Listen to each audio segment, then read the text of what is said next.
Ambiance de fête ce mardi 12 mars 2019 à Adiopodoumé, communément appelé kilomètre 17.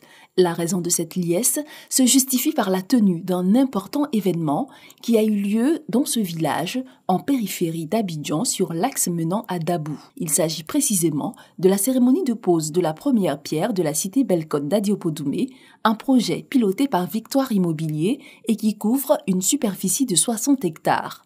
Cet événement, placé sous la présidence de M. Arnaud Esso, directeur général de Victoire Immobilier, a réuni plusieurs personnes, parmi lesquelles on note la présence des élus et cadres du village, de même que les autorités administratives, coutumières et religieuses d'Adiopodoumé.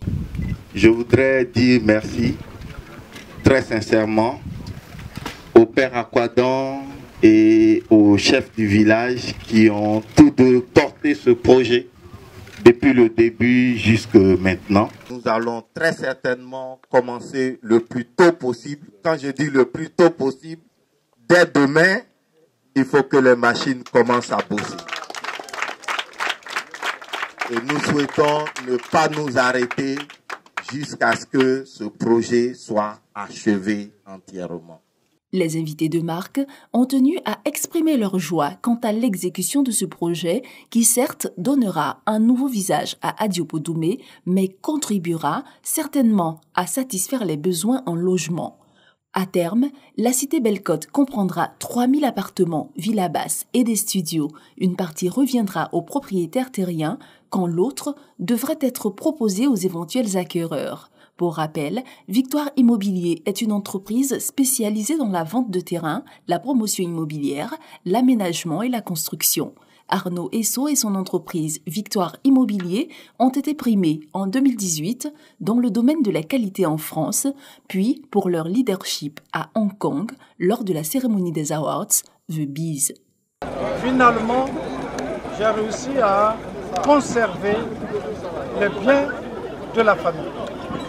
J'ai réussi à conserver le patrimoine familial qui va servir de génération en génération.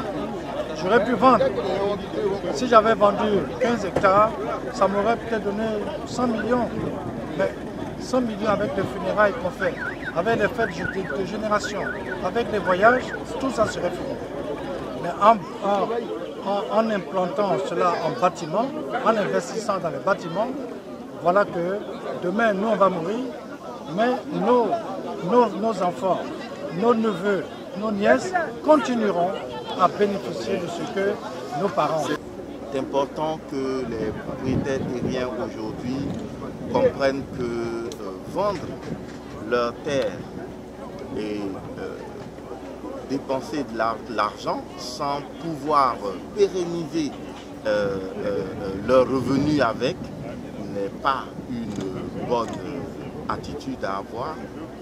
Donc avec cette cité, nous allons pouvoir donner l'exemple à beaucoup d'autres propriétaires terriens qui dorénavant pourront échanger leurs terres contre des maisons qui pourront mettre en location et générer des ressources qui peuvent plus tard transmettre, des biens qui pourront plus tard transmettre à leurs enfants qui eux aussi feront de même.